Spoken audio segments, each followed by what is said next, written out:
once and for all. First up, try running Black Ops 6 as an administrator. Sometimes the game needs elevated permissions to launch properly. Here's how you do it.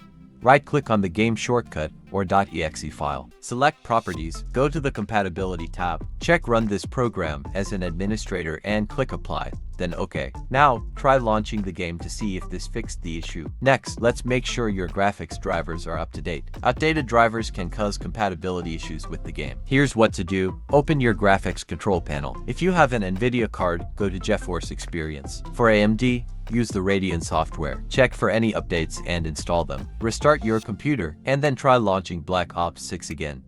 If you're playing on Steam or Battle.net, verifying the game files can fix any corrupted files. Here's how. On Steam, open Steam and go to your library. Right-click on Black Ops 6, select Properties, then Installed Files. Click on Verify Integrity of Game Files. On Battle.net, open Battle.net and select Black Ops 6 from your library. Click on the cogwheel next to the play button. Choose Scan and Repair and wait for the process to finish. This will replace any damaged or missing files and can often fix launch issues. Overlay programs like Discord, GeForce Experience, or Steam Overlay can sometimes interfere with Black Ops 6. Try disabling them.